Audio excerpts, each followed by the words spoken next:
59. Remember that was our response? Now this orbiting space relic. Vanguard 1 celebrated 50 years in space, March 17, 2008. She couldn't be reached for comment.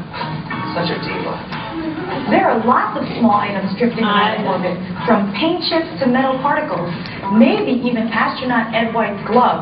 He lost it in 1965. In 2005, embarrassed spacewalker Piers Sellers sheepishly reported he lost his spatula. What was he, spacewalking and decided to make cookies? Man, this is the best space batter I've ever made. I'm just going to taste it. Oh, I can't because I lost my spatula! The spatula eventually fell back to Earth in 2006 and burned before it could hit the surface. But I'm more concerned that some of that big stuff is going to hurtle down on us like hail. The fall of Cosmos 954 over northern Canada in January 1978 led to fears of radioactive contamination from its nuclear power packs and confirmed that space junk can and will fall to Earth. Well, that is terrifying. I mean, what goes up, it could come crashing down all around us.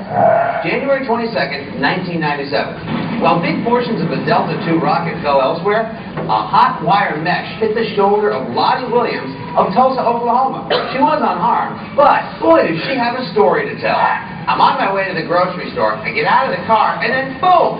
A hot wire mesh hits me right in the shoulder. Second time this year. What about Skylab? Remember Originally, Skylab? the orbiting science station was supposed to have extra rockets that would keep it in orbit forever, but budget crunches and cost cutting spliced those away. Most of Skylab fell into the Pacific on July 12, 1979.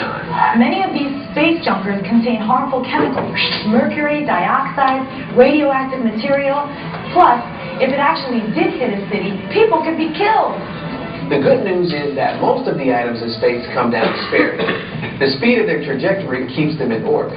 When they do come down, it's because the air resistance or drag effect slows their orbit. As they lose momentum, the hunks of junk descend to Earth. Plus, the U.S. surveillance network is currently tracking any object over 4 inches.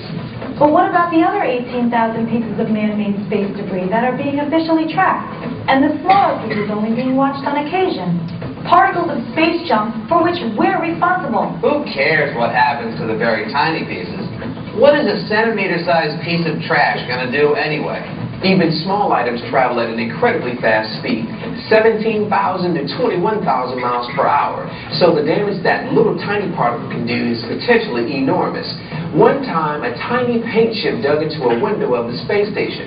Had it dug any deeper, it would have penetrated the window, causing destabilization of the craft's interior, resulting in harm to the crew. So a more immediate danger is to the space station or even to the astronauts.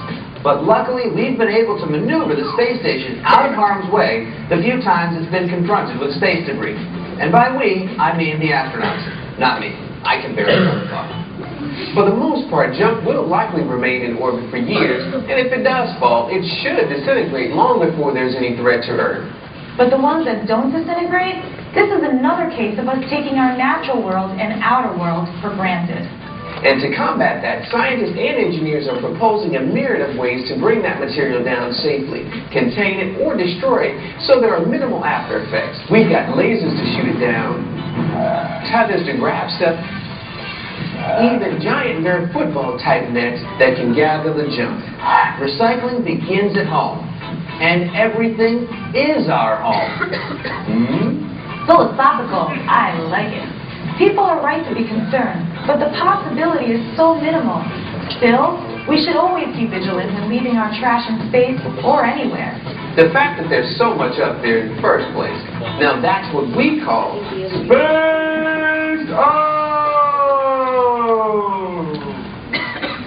Yes, I know it's cheesy, but I think the cheesiness kept your own attention. Maybe. Okay, so that was the first argument. We're almost done. The second reason why it's not advantageous. Remember we talked about the argument that us deploying more high-tech space weapons means other countries would back off? I think that that's a logical argument to make. I actually think this is probably more on the true side of the question that not really. Yes, it makes sense that, you know, if we make the price tag entrance so high, the entrance into the space weaponization is so high that others may be deterred, but not everyone. If that were true, our nuclear weapon capability would not have cost, The United States developing a nuclear weapon spurred a proliferation of weapons of mass destruction. So I do think that there's a huge, with backlash against U.S. weaponization, whether that meant that they were devising their own space weapons or just would it create hostility even amongst our allies. Okay? I think it's huge. Us continuing to develop U.S. space weapons does violate some of the arms control treaties that we have signed. So it would make the U.S. look hypocritical. It would make, other countries that may not trust us with future arms control treaties. Yeah. So, okay. The third and the last one is that space weaponization could cause miscalculation or accidental launch. Oh, launch, apparently. Launch. The very last slide, or next to the last slide, I of course have that something here. ASAPs increase the risk of false alarms.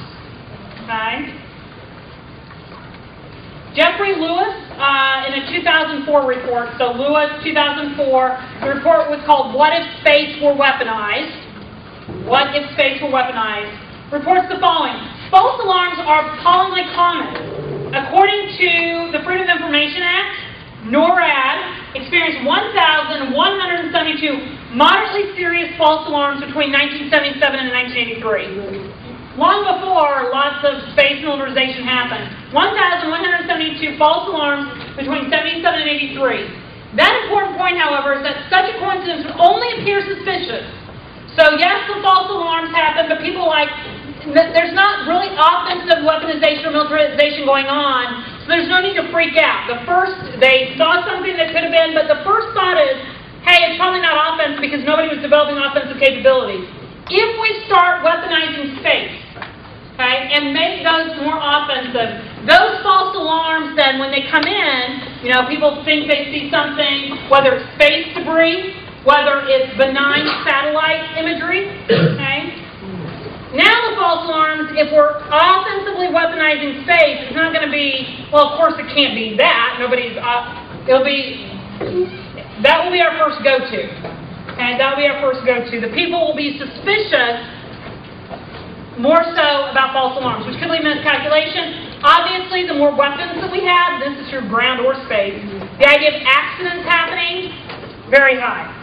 Okay? This is a gold mine. If you're online now, go to spacedebate.org. Literally, go there now. I'm giving you permission to get off your Facebook page and go to spacedebate.org.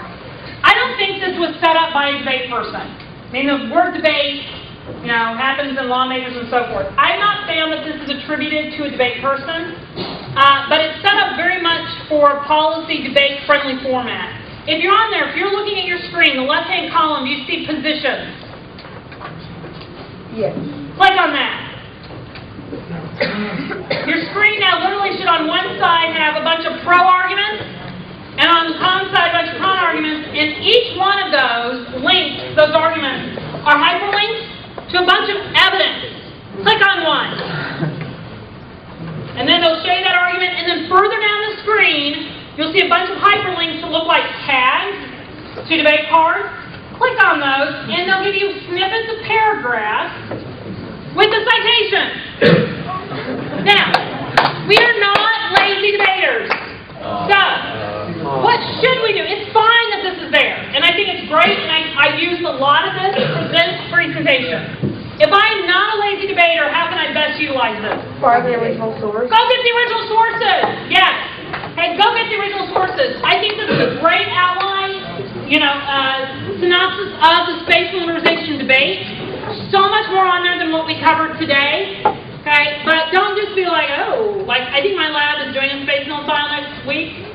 You can't just go and get all these cards and turn them in. No, you got to go back to the articles, the books, and cut it better. Because I don't think the person that cuts these cards or paragraphs is a debate person, which meant there's probably a lot more stuff in those resources than what's available here. Because this is really for a layperson. It just happens to be in very friendly policy debate format. Are there questions? You all have been great today. Hopefully the Facebook break helped a little bit. The cheesy videos at the end kept your attention a little bit. Questions? Y'all are good? Go then. Enjoy good lunch. Last time's at 1:30. Thank you. I know this was a longer lecture.